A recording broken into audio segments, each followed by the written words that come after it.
Hello, welcome to Offscript and Onside with me, Brian Moore. Now, I would normally be Jim Carter, but Jim can't be here. He's on a break at the moment. But anyone who knows anything about rugby will probably tell you that the compensation is that I've got a genuine rugby icon with me. She's won World Cups, she's won Grand Slams, she's in the Rugby Hall of Fame. Maggie Alphonsi, MBE. Soon to be a dame, I predict. Would you like to be a dame? I would love to be a dame. I mean, I could jump queues. I could, you know. So nothing to do with lawmaking in the house? No, none of that just queue serious stuff. Queue jumping, and better tables. Yeah, going to Nando's, getting free food. That's what I'm really hoping would happen in the future. Okay, fair enough. Yeah, look, Maggie, World Cup winner, Hall of Famer, and serial Grand Slam winner, and now you're not doing it. You're reduced, if that's the right word, like I am, to messing around on the TV occasionally. Now, anywhere near playing? Do you know, I love working in broadcasting. I think what I love about it is that it has the same element of pressure. You test your knowledge, and in a weird way, you sort of educate the viewer, or you provide knowledge to the viewer, and I like that. I do miss playing. Don't get me wrong. When there's a match, do you miss playing? Every day? No, not every day. Definitely not every day. I don't miss it on a Monday when I see players who are just slowly struggling after their games. But I miss the camaraderie. I miss the smell of deep heat. I just miss that sort of like, these are my teammates and I get to win or lose with them. Do you miss this element? Because this is one thing that's always got me, and over the years I've considered it more.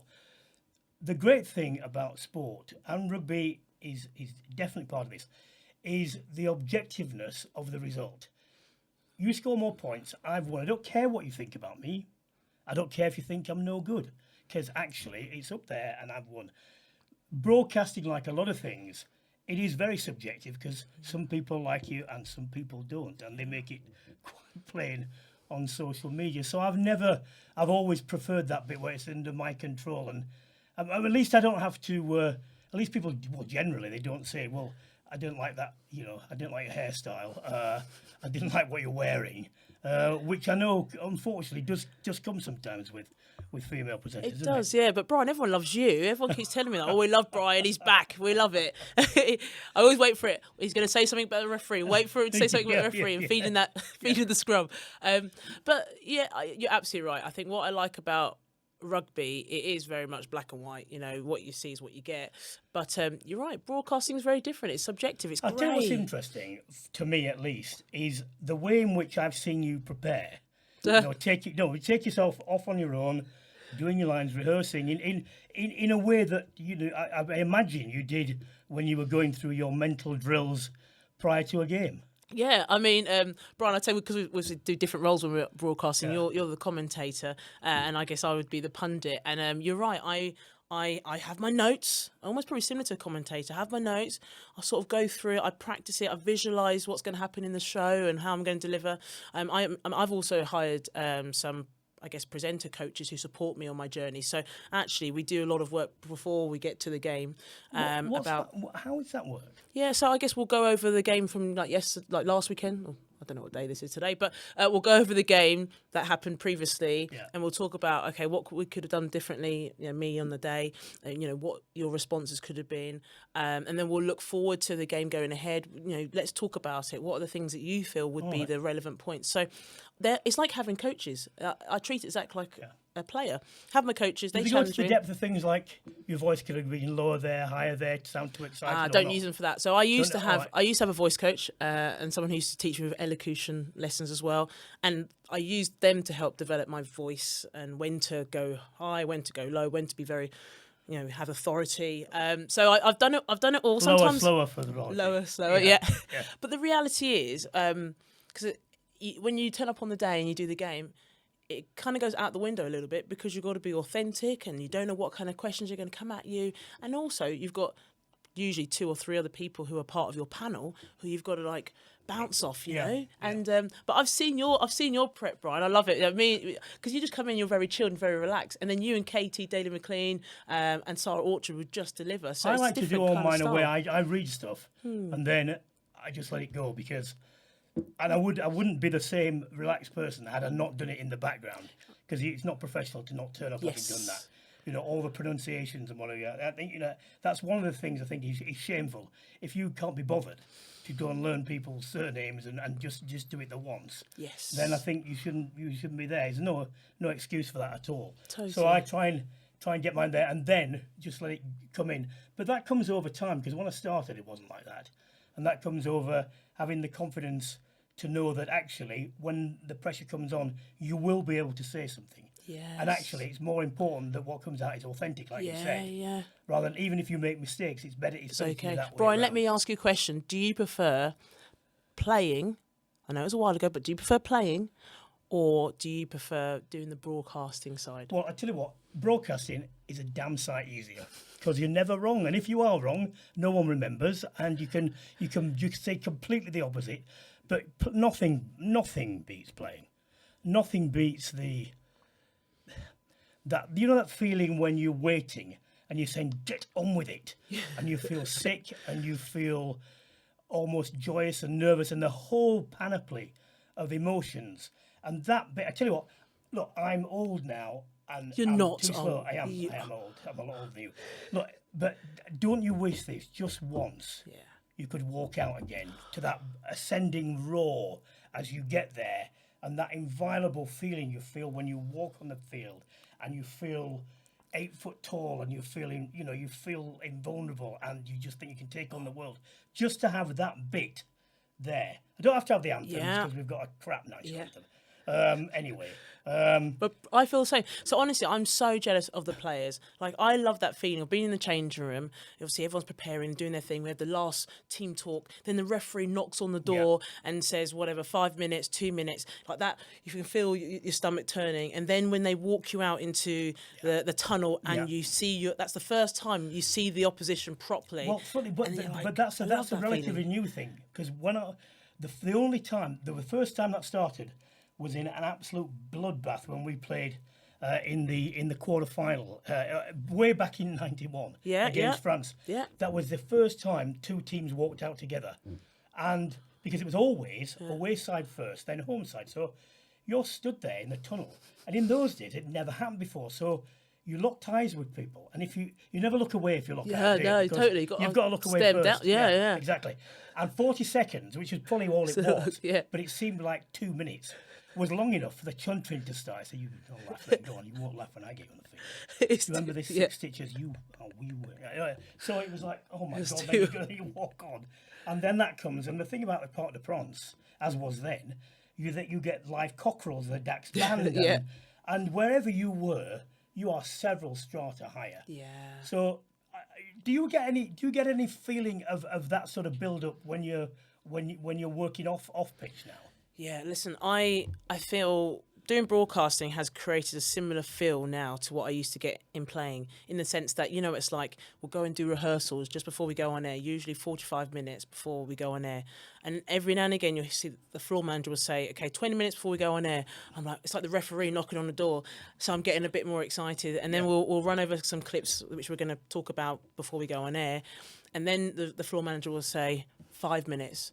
And I'm like, oh, this is the... And then literally just before we go on air, whoever you're being a pundit with, usually we fist pump everyone and say, good luck, you've got have a good game, enjoy it. And then those in the gallery will say in our ears, have a good game, enjoy it. That's brilliant. How do you deal with critiquing players that you know really well? Brian, great question. I'll have to ask you the same thing. My attitude has always been, I try not to be too close with players. And that's the challenge a lot of players have when they retire. Usually they retire, they fall into broadcasting, and at that point they know the players incredibly well, so they don't want to say things that are going to upset players. They might know their families as well, so they don't want to say anything that's going to really upset them. So what I always try and do is know the players, but not know them too well, and that's my own personal choice, because when I'm on air, I don't want to be influenced by anything. So that's always been my hard and fast rule. But how about you? Because obviously you've known players. Exactly the same. But the way I justify it is this. I say to them, look, you either take this job and do it as it's supposed to be done, which is a way, we're probably going to discuss now, or don't do it at all. Because you can't half do it. If you half do it, you shortchange both sides. Tell you what, before we go on to what is going to be an interesting final now against Canada, Very, England, very Canada, interesting. very interesting. Your journey. Do you want to start and tell us where it began? Yeah, so my journey officially. Okay, let's go like way back. When I was born with a physical disability called clubfoot, so that's where one or both your feet are turned all the way in. Its formal name is talopesis. So my right foot was turned in, had an operation when I was young to straighten my foot.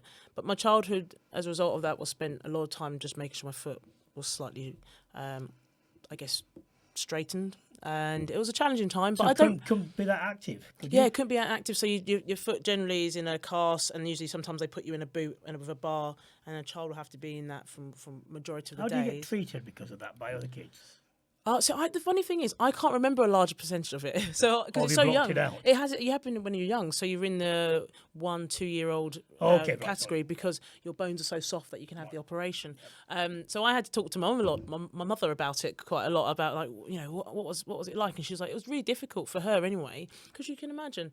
My child's been born, she's got talopecia, right foot turns in, she's got to have an operation. I don't know anything about it. My mother was a single parent as well, so she had to go through all that challenges. And even now, like I speak to parents who have kids who are born with talopecia, and actually it's about sort of reassuring them and saying actually through sport it changed my life and I it's never affected me at all. But yeah, that was the beginning bit of my journey. Grew up in a council estate in North London, in Edmonton, and it was fine. Like, to be honest, it was a challenging environment. You always tried your very best to stand out, to sort of be relevant. So I was a challenging child when I was growing up. Let's just say that. Really? Yeah, I know. You're I thinking refuse to believe that. that Sorry. Maggie, she's an angel. She's Yeah. so nice. But at school, I was challenging, and I guess I just loved school, but I loved school for the wrong reasons. I was a smart child. I So was when did you get intelligent. into sport then? So I found sport primary school. I loved netball, did a lot of netball, Mm-hmm. a lot of rounders. Secondary school, I realised I was still good at sport because I was big and strong. Like this size, I was this size at 9 years old, to be fair. So nobody messed with me. I even had these arms. Look at these arms.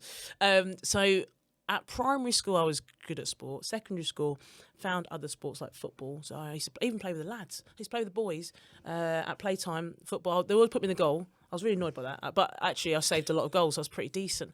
And then it was my PE teacher, a lady called Lisa Burgess, who was the captain of the Welsh women's side and was the captain of Saracens. yeah. Bird, her name is. Yeah. And I had no idea that she did rugby outside of school. But I remember her turning up to school having black eyes and bruises, and I thought, let me ask her what she does. And she told me she played rugby, and I was like, what is this sport? Because North London, that part of the world, rugby wasn't popular. Saracens obviously was there, but still most people didn't really know the sport. You liked football. That was it. That's what you were brought up on. So she was like, do you know what, try it out, give it a go. So I gave it a go and I loved it. I mean, I absolutely loved it. From the very first bit? Yeah, I mean, listen, it was a sport where here's a ball, run as fast as you can. There's a person, tackle them, ideally with the ball, but tackle them, take them down, and then just enjoy it. Where every sport that I was involved in, being a girl, I felt like there was slight restrictions. Netball, only play up to that line.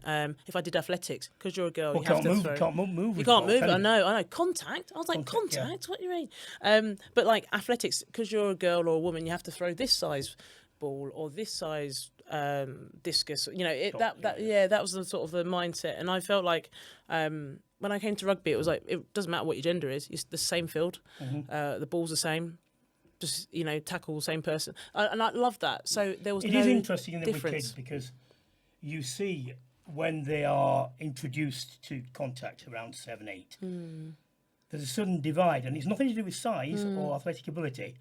Some kids like contact, and some don't. Oh yeah. And you can't play rugby to any reasonable level at all unless you are at least very indifferent to contact, and usually, if you enjoy it, and that is nothing right or wrong with whether you do or don't, but it is a defining factor. Oh, and totally. that how long was it before it was made plain to you that it was acceptable as a girl to be that way as well? Yeah. So what was great, I've always been a physically strong character. When I turned up to my club, which was Saracens in Cockfosters, Bramley Road, I love the fact that was my local club though, and I was an hour away from it, so that was rare. But I knew that they had a women and girls section, so to turn up, there were loads of girls, which was great. There's an under 16 set up and an under 18 set up. There were the women's team. They had 2 women's sides, which is again rare back in those days. So this is around 1995, 1996, or just before 2000 period. There's a lot for the women's rugby to be popular back then was rare, but to have that many sides. Did they have female coaches as well? That's correct. Yes, we did. So my first female coach was a lady called Katie Ball. Because that's even more unusual back then. Yeah, I mean, it's because we had so many women playing, and then when they'd retired, they came back and helped coach the junior side. So my first coach, Katie Ball, brilliant. She actually went to Olympics as a rower, fell in love with rugby later, and was she was almost like a teacher, like a parent, like a guardian, did it all, and I'm very grateful to her. Then I had another coach, Amanda Bennett, who you would know, went to Loughborough, played for Wales, was a fly half, and then played at Saracens, and then became my coach as well. So I was really fortunate to have these amazing, confident, independent women who were my coaches, and I think it had an impact on me. How much of a difference do you think it made to you as a girl or a young woman to have a female coach as opposed to a male coach? And a lot of men were instrumental in trying to help women's rugby get off the ground because simply there were more of them and they were prepared to give their time. What do you think? This is the point. Yeah. Is it just competence, or is there an extra factor in terms of gender? So for me, I'm so lucky. I didn't think about it. I didn't think, I've got a woman as my coach, or I've got a male as my coach. To be fair, I had both women and men throughout my journey. So, my first coaches at club were women, but then when I got into divisional and regional, we didn't have county at the time, they were male coaches. Yeah. So they all just had their impact in different ways. But not until you get older, you go, there's less women. And what have I found beneficial being with having women? I feel what I found great with the women is that they got me. And because they'd been there and done it from my perspective, so they understood. And when I had the men, they hadn't been there, done that. They hadn't actually understood where I'd come from because they were men. But at the same time, they gave me their perspective, and probably I found the way they delivered to us, they had to adapt every time because they were out of their comfort zone completely. Yeah. And it's funny when I see women work with the men, we also have to adapt because it's not our world, but at the same time, you find a way of aligning and people start to forget that you're a woman or you're a man. It's actually, what do you know and how are you going to make me better? That's all that matters. Well, when you're going up through the ranks and you're starting towards England, the balance of male to female coaches changed, didn't it? Because, there are more male, and to be fair, that part of that is seniority and the experience of having that level of coaching. And one of the things that I hope the RFU and Women in Sport will do is to get more women into the coaching aspect so that it becomes a much more acceptable. And there's simply the numbers there. At the moment, there aren't the numbers there. When you're going up through that rank,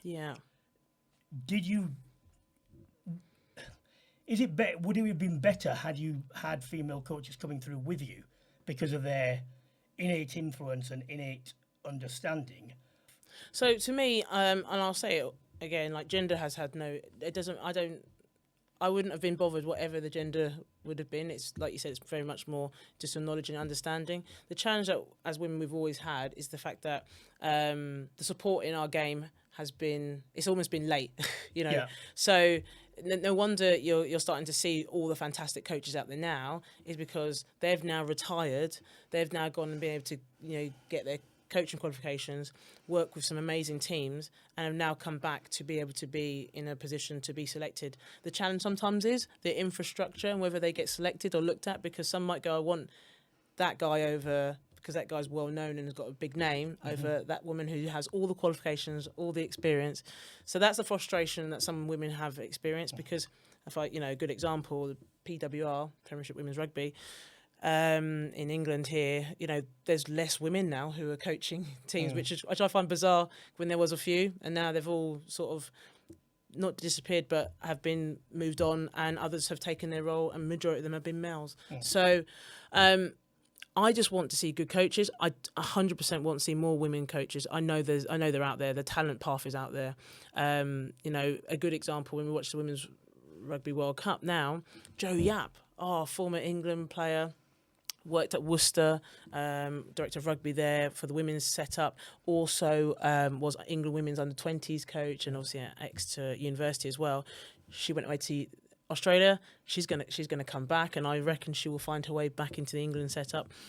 Susie Appleby is another one. Is a good example. Was at Exeter, has now left. And then when we look at the World Cup, Leslie Mackenzie, who's obviously working with us at the BBC coverage, she's the Japanese head coach. I just think it's great when I see the women coaching, and we just need to make sure they're more visible. And you're right, we need to do more work to ensure that there are opportunities for them. Young girls coming through thinking, I want to be a coach. I don't want to just be a player. I want to be a coach, or I want to be an official. There are so many other roles in the world of sport. Let's go on to the very specific challenge now, because you've won a World Cup and I haven't. Not that it bothers me. It doesn't bother you at all. No, it doesn't. I can see. No. Only for 20 years.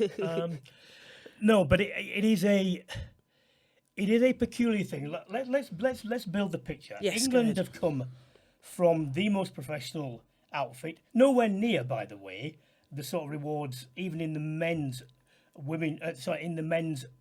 professional game. Yeah. But yet still given the ability to train in that way. The expectation was before the tournament that they would sweep all before them. I think they have coped with that reasonably well now. Because it's a home World Cup, I think they're probably still registered by a lot of people to be favourites. Yeah. How do you deal with that? It's hard. Going into any tournament as a favourite is challenging, because the reality is I would rather be a hunter than be hunted. Because when you're hunting, you know what you need to do. You can see them in front of you, and that's why I always say, and my mindset has always been, I love being a number 2 and not a number 1. But for the England team, the pressure has been like it's on their shoulders every time they compete against a team. I remember hearing some interviews of the it was the Canadian players, or was it Canadian players or Scotland players? I think it might have been in the quarterfinals, saying actually the pressure's all in England because everyone expects them to get to the final and everyone expects them to perform, and they're number 1 in the world. So got all of those stats and achievements are on their shoulders, where the Scottish players were saying at the time, no one expects us to beat them, so we've got nothing to lose. Same with the French, got nothing to lose. And to an extent, the Canadians will feel the same. They would be like, we've got nothing to lose. Well, so certainly, I mean, I would think this is fairly uncontestable. The fact that, England are founded in the world's biggest and best club league. Yeah. And the Canadians had to crowdfund part of their experience to get here. I would think every neutral, certainly outside the stadium, I think it will be a large contingent of England support in the stadium, will be rooting for Canada. And if I were in the England camp, I would be reminding people, because you know this, and it's nothing to do with sport actually. Everyone hates England for various reasons. And I would be trying to turn that insofar as I could, to get your own motivation. Yes. How would you? What if you were in charge? What would you be saying to the team this week? Oh, good one. I'll flip this back on you later in a second. Right. What I would be saying to the England team would be actually a little bit of that. There's this narrative that's currently being created that Canada crowdfunded. They are the underdogs. They are creating this us versus them sort of everyone attitude. Versus England. Yeah, and they're also sort of, I don't know. I think they're winning the hearts and minds of people. Honestly, everyone I speak to now, they're like, I really want Canada to do well. That says a lot, doesn't it? Because actually, people perceive England to be a very rich governing body. They've got loads of money. Expectations are that they should do well, but people have now seen Canada and saw what they did against New Zealand, and people are starting to take note and go, wow, this massive country that has a very small governing body that doesn't necessarily fund their rugby, they're in the final again. So I would say to the England team, listen, you've got to take that narrative and flip it on its head and be like, actually, we deserve to be here. We're number one in the world. Let's back up our achievements. At the same time, but like, let's not talk about Canada. Let's think about us. I mean, that's a general thing that people generally say. But I would be like, it's not about them. It's about us. Because I tell you now, Canada will have their own motivations. Yeah. It's been brewing for like 11 years for them since 2014, and then obviously they made the semi-final against England in the last World Cup, and they got knocked out by England.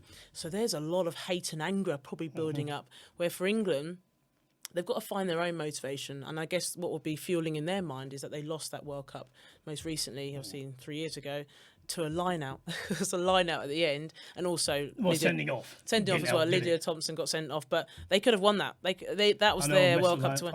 They could have won the one in 2017 as well. They were playing against New Zealand. They were up at half-time. They'd pretty much won the game. And then New Zealand just come back in second half. So those two World Cups, you'd like to think there's lessons learned from how they... So the first World Cup in 2017, it was game management. The one in 2022, that should have been 2021, that very much was all about big decisions and big key moments. You lost a player, that was significant. But then again, New Zealand lost a player, but that final moment of catching that ball in the line out was significant. All these macro factors, like destiny, about fulfilling your promise and so on. One of the responsibilities, I think, is to back the RFU's backing. Because the RFU, and we give them a lot of stick sometimes. Yeah, you do. I do. But they were the first ones to get off the backsides and put money into a professional league, which has become the global leader, and people are trying to catch up now because they realise that. So to pay that back as well, I think that's a responsibility that is there. But to me, in this week, these factors have been there all the time. Yes. And they should have dealt with them by now. And they should have been chatting through it. And I'm pretty sure they have. The closer you get to the game, and this is a cliche, isn't it, Maggie? Play the game, not the occasion. Yeah. Because this is actually what matters.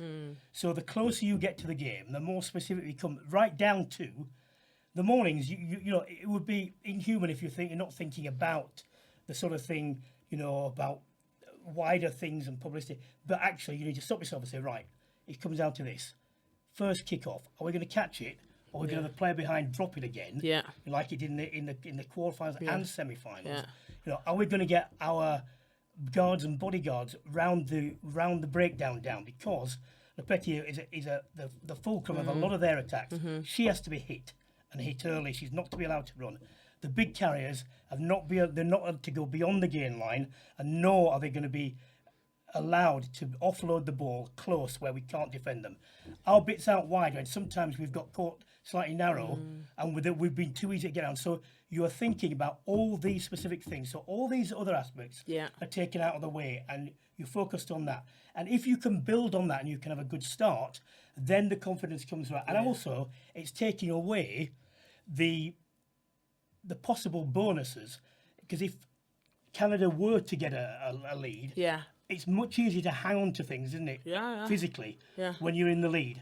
If you're down and having to strive and the crowd gets behind you, that's what you've got to take away. You've got to take away all these elements and just be ruthless about it. But doing that is a very specific process. It's not a general thing. Brian, you've pumped me up, man. If I was in that change rooms now, I'm ready to go. Like, bring them on. I'll be like ready to start. Honestly, I think the key thing is just like, also just, you touched on, embrace the occasion. They've done this so much in terms of strategy, the what ifs, who to be defending, who to stop. I feel like this England team will know what they need to do. I also think the Canadian team will know what they need to do. Both of these teams are evenly matched. This will be the biggest crowd that either team have played in front of. And to be honest, there's a lot of very good players have not played in front of 82,000 people. And it does make a difference, the bigger the crowd. It does, the adrenaline is bigger. Do you see anything in the fact that some of the players haven't actually experienced that before? Yeah, it's interesting. So people might go, the Canadian players haven't experienced that just because 15s rugby isn't massive over there and they wouldn't have those crowds. But actually, some of the players in the Canadian side would have played sevens. And in the Olympics? Yeah, so they would have gone to Olympics. Everyone knows in the Olympics that just went in France, there was huge crowds for the sevens rugby because Dupont was obviously there. So they had been used to playing in front of what 60,000, 70,000. I can't remember how what the capacity was in the stadium. So that for some of those players, actually, they are quite comfortable with that. I mean, England will have the advantage of having that regularly. You know, during the Six Nations, I think the game against France back in 2003, they had a large number attend that, and most recent games as well have been hitting 40,000. So the England team will be used to that over the Canadians. So that will be a defining factor, playing in front of a crowd capacity. So it's about who can actually manage that, because it's like, I mean, I've not played in front of 82,000. I've played in 50,000. That's been the max, and that was when I played sevens as well. But when you walk out, like you're standing in a tunnel, you're eyeing up your opposition, you're ready to take them down. Then the doors open up, and then you walk out, and wow, the roar, and there's going to be an absolute roar. The fireworks will be going. There's one thing about knowing what you need to do, but being in that occasion and then almost being a fox in headlights, it's going to be amazing. I mean, there's a big debate in sport, isn't there, about whether there's such a thing as momentum. And I do believe there is a thing. Yeah. Having been on pitches where you felt it swing against you. The problem is you've got to do 4 things when it goes. And this is why I think the team that gets the best start, that will go a long way to deciding a game with 2 relatively even teams at the moment. Yeah. You've got to understand what's going wrong. Yeah, wrong. Think about it. You've got to identify the solution. Yeah. You've got to be able physically and mentally and have the talent to put it right. Yeah. And then you've actually got to do it. Yeah. So all these 4 things are required. And it's no good having 3 of them because it just doesn't work. And that takes time sometimes. It's not what's immediately obvious to us off the pitch is not necessarily the same on it at all, is it? Yeah. And you can have things fed onto you, but even then, unless it's really specific, and you still then, even if the solution's identified, you've still got to go and do it. Totally. And that is not always easy against an opposition that is trying desperately, to keep that momentum. So I think these swings, and they will come backwards and forwards against it. But I think it's for England especially. I just think it's really crucial not to get off to a bad start. Yeah. Do you know what, bro? I'm gonna throw this new question in. Because the tournament's been amazing. Yeah. And I guess what I'd love to know, from your perspective, being a man in particular, what do you think the tournament has done for women's rugby in England? Or actually generally, globally? I think what it's shown is that if you get to the standard they've got to now, you don't need to make any accommodations for the difference in sex. It is the game that rugby people know and have loved for, a long, long time, for a century, without any accommodation for anything. And that in itself doesn't sound apocalyptic, but just getting that acceptance. I mean, my old boys, the old Crossley in Halifax, a very unreconstructed no, that's not true. No, but a traditional old boys.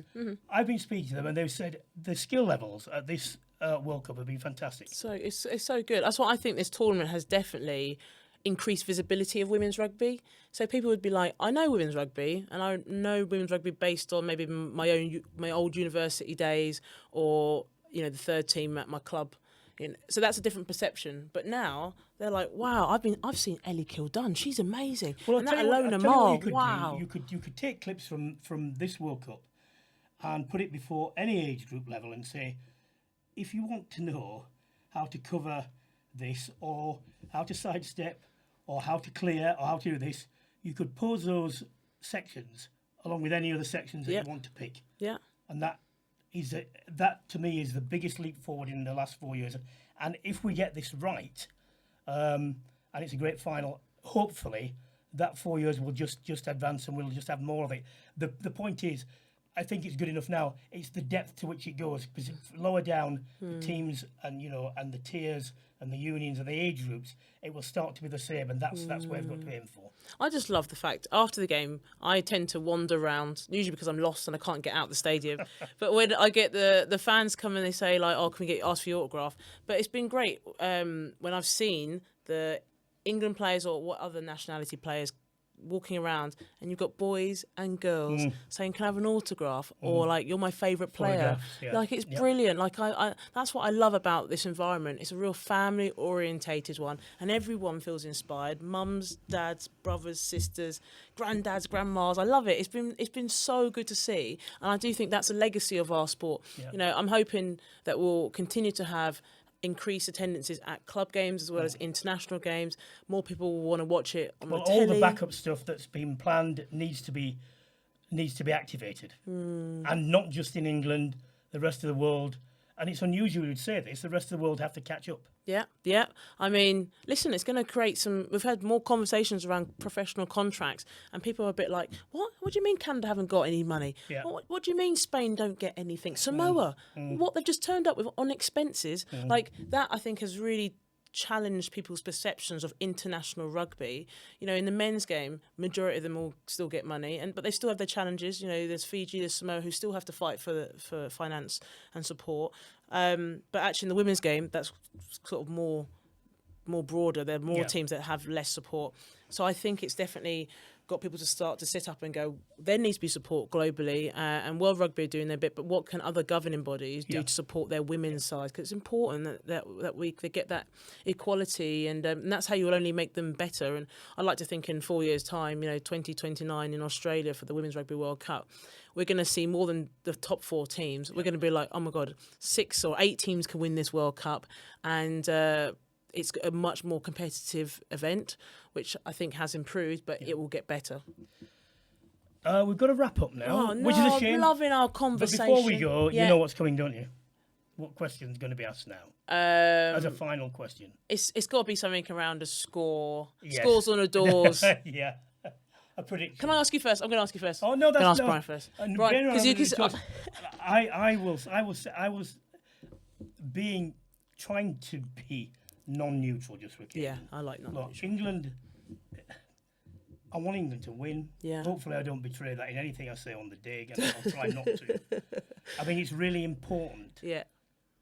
For women's rugby that England do win. Much though I think the Canadians have done a great job. There are lots of reasons why England need to win this World Cup, so they can justify, so that the input and the monetary input is continued, and people aren't sort of saying, well, actually, we don't need to do it this way. I think it's really important.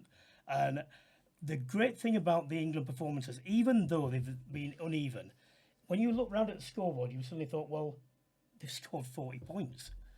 So I think in the end, the benches might be the deciding factor, and I think England What's will... the score? Got all day, so don't worry. 28-17. 28-17? Yeah. So, I will give them my response. So, basically, naturally so, of course I want England to do well, but at the same time, I'm generally quite open. Either side, I would be happy with winning, just because, you know, England... The interest that they've already created a legacy. Whether they win or lose, they've created this legacy, and people will want to come back to watch more. Can you imagine if Canada won as well? Like a country. Well, they can't both win. No, I know they both can't win. So I've got to get off that fence. I've got to get get the splinters out. Yeah. But then again, let's look at the pros. If Canada won it, a country that's had very less funding, and if they go on to win it, I reckon there'll be a lot of people saying you need to fund our women. And they won silver in the sevens. They were in the last World Cup in 2014. I think that's a story. That's a movie. That's a movie if they go on to win that. So both teams, there is cons and pros for winning. I obviously want England to win. And the answer is? I'm going to say it's going to be incredibly close. But you know it's going to be different. So I'm going to say England will win it, but it's going to be like come down to 2 points or something silly. So I'm going to say like it's going to be 26-24 to England. But I'll be honest, I am on that fence. Those splinters, I tell you, I need to get them out, because I generally believe the way Canada performed against New Zealand, England will look at that and be like, you know, they'll be worried by that, because that was their performance. There you've got it finally. We got there in the end. What time is it? What year? 5 minutes, but we got there in the end. It's near. England will win, but it will be close. We'll be in Australia in 15 minutes' time. That is the end of Offscript and Onside with me, Brian Moore, and the iconic... The legend. Maggie Alphonsi.